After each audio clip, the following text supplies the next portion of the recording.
What is the science of mind? Page 1. The science of mind is an outgrowth of the spiritual faith which people have had throughout the ages. Before science was conceived, the presence of God was felt. Before ever mental actions or reactions were analyzed, history was filled with instances of people who had experienced God. The science of minds is comparatively new, but the mental experience of the invisible universe is as old as the history of humanity. It is new in that for the first time in history, we have put together all findings which contribute to the establishment of humanity's relationship with the universe, to the ends that we may be able to apply our spiritual understanding to the everyday problems of human life. This science necessarily starts with the proposition that we are living in a spiritual universe whose sole government is one of harmony, and that the use of right ideas is the enforcement of its law.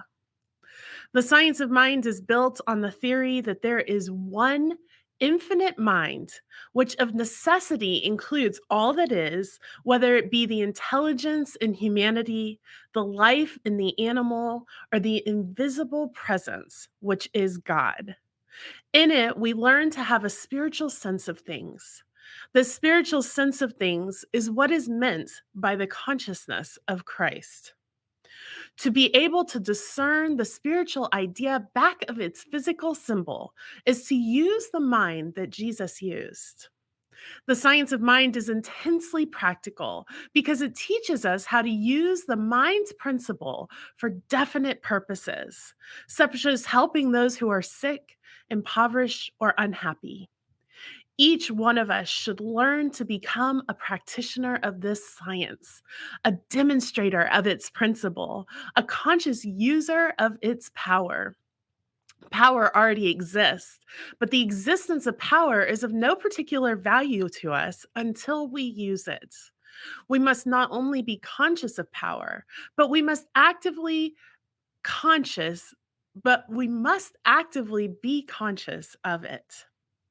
This is one of the first lessons we learn in the science of mind. This science is more than mental, it is also spiritual, since we live in a spiritual universe. The science of mind declares the truth about this spiritual universe, and it also declares the truth about false belief, considering everything which is opposed to good as an accumulation of human thoughts, the collective negative suggestion of the race. Wrong conditions are resolved into false beliefs, and through the use of right ideas, a transformation of thought takes place. We learn to build our ideas upon an affirmative rather than a negative factor. To state the truth and deny or disregard that which in belief is opposed to it is to prove that the principle of the science of mind is actual. The ever increasing thousands of persons who are daily proving this principle add to our conviction that we are dealing with the most intense reality the human mind has ever conceived. The practice of this science is the application of a definite technique, the law of right thought, of true spiritual understanding. It is necessary that you have a complete conviction that there is such a principle and that you understand the scientific application of it. Conscious knowledge alone gives you the conscious control of the laws of nature. The advance in any science always corresponds to the conscious use made of the laws of nature. There could be no advance in science without such conscious use of nature's laws. It would be unwise to approach the science of mind with superstition. You must approach it with understanding. Above all, you must approach it with the definite intention in mind of making conscious use of its principle. You must come to realize that mind exists as a principle in the universe, just as electricity exists as a principle. Once you understand this, it will not be difficult to see that thought is the tool of mind, that right ideas enforce the law of mind, nor will it be difficult to see that physical objects are fundamentally spiritual in their nature, that an objective fact is but a symbol of a subjective or an invisible cause. It certainly follows that if you are to make practical use of the science of mind, you must be able to convert things into thoughts. And by changing the stream of consciousness, produce a corresponding change in an objective situation, whether this be used for helping those who are sick or to meet any other need. The question naturally arises whether humans have a right to use their thought for whatever purpose they will. The more sincere one is this, the more likely they are to ask this question. Strangely enough, they would not ask this relative to any other science, but would feel that all laws exist to be used, and any sane person would naturally desire to benefit themselves and others through the use of nature's laws. Why should any exception be made to the greatest of all laws, the law of mind and action, and the enforcement of this law through right ideas? One of our fundamental propositions is that God is all there is. When you say God is all there is, that includes everything, all possibility, and all action. For spirit is the invisible essence and substance of all form. It is impossible to separate the highest use of this science from the most exalted conception of an immanent spirit, a transcendent spirit, an available spirit.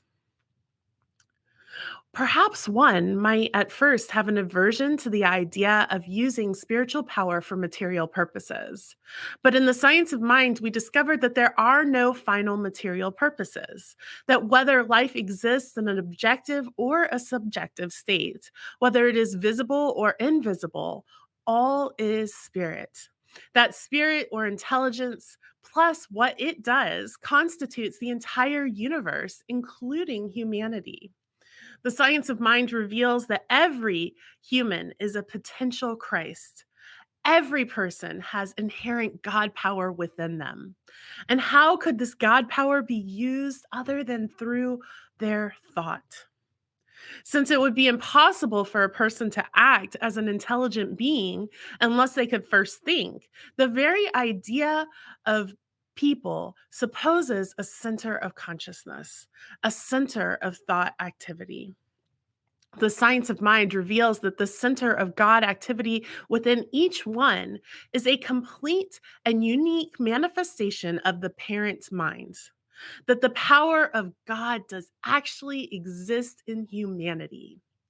It is a basic proposition in our philosophy that we live in a mental or spiritual universe and that the things can be resolved into thoughts.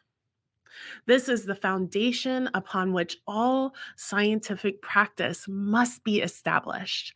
And when you are able to establish this premise in your own thoughts, you at once find yourself equipped with an instrument through which you can change your environments. The science of mind does not deny the physical universe. The objective universe is the body of God. That body includes our physical being. In reality, every idea of our physical being is a divine idea. The misconception of the spiritual universe causes our universe to appear separated from good. And in fact, we experience this separation. But that which is a fact in experience is not necessarily true in principle. Bondage cannot be conceived by the divine, and yet we all know that bondage is a part of humanity's experience. In trying to seek a solution for this enigma, we must either conclude that there is an ultimate good and an ultimate evil in the universe, or we must conclude that there is but one ultimate, which is good, and that this ultimate, by its very nature and by our very nature, is compelled to appear to each one of us in the form of our belief. If you can accept this proposition, it will be easy enough for you to see how it is that false belief that binds humanity. If that which binds is false belief and not the truth, then you will see why Jesus told us that a knowledge of the truth would produce freedom. He did not mean that knowledge of the truth creates freedom, but that knowledge of the truth makes us free by aligning us with that which was never bound. If we accept the foregoing conclusions as true, it follows the divine creative principle is already perfect, having neither confusion nor chaos within it. It was, is, and will remain exactly perfect. Our individual universe shall be redeemed from its bondage in such degree as we become actively conscious of the truth of our being. We must use the law as a law of liberty, else we shall be using it as a law of bondage. The science of mind provides us with a definite technique for the use of this law and teaches how each one can use it in freeing themselves and demonstrating to their complete satisfaction that right ideas, correctly used, can and must produce right conditions. So far, science, revelation, and philosophy have arrived at no conclusion which could disturb this proposition. And every day, the physical sciences are more completely proving that the physical universe in which we live is more like a gigantic thought than anything else. Now, if the physical universe or the cosmos as a whole is more like a gigantic thought than anything else, it follows that our immediate world is part of this thought. How amazed we all should be if we awoke some fine morning, not only with the absolute conviction that this is so, but also with the inner insight which would enable us to see exactly what it means. Then we too should be able to say to the paralyzed person, "Stretch forth thine hands."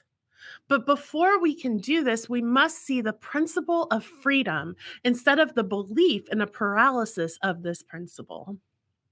The science of mind is a reinterpretation of the universe by a process of thought which Jesus used. We learn that there is one body, the body of right ideas.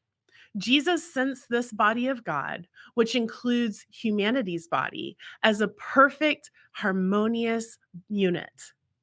And he realized that the evil which binds humanity is not a principle within itself, nor a thing of itself, and most certainly not a person, but merely a false system of thought. He understood that his knowledge of good annihilated that which denied good. This fundamental fact he clearly brought out in his teaching. The truth known is followed by the truth demonstrated. The science of mind does not necessarily create a new religion or sect, for it may be added to any spiritual system of thought, since it is a complement to all. The person who already has the greatest spiritual faith will make the most active demonstrator of truth. The person who naturally has a spiritual insight or who has already trained themselves to have a spiritual insight will more quickly sense the truths which the science of mind portrays. They will more quickly lay hold of its technique and more perfectly demonstrate for themselves and others that the invisible is the cause of the visible. For every science, there must be a technique or a way of proving its truth.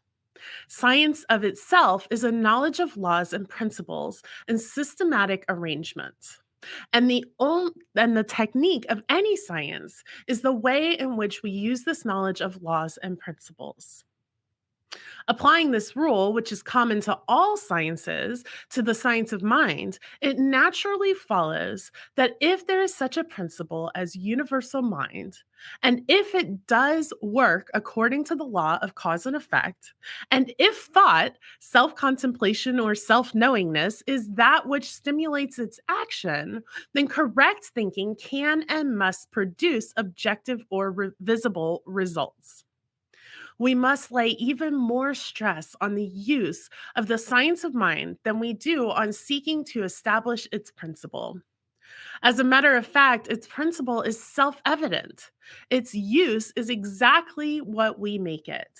And the first thing that any student of this science should do is determine to make daily use of it. In this, as in all other things, we should be practical. Too much study of any principle without making conscious use of it will lead to merely theorizing. And I am sure we all wish practical results.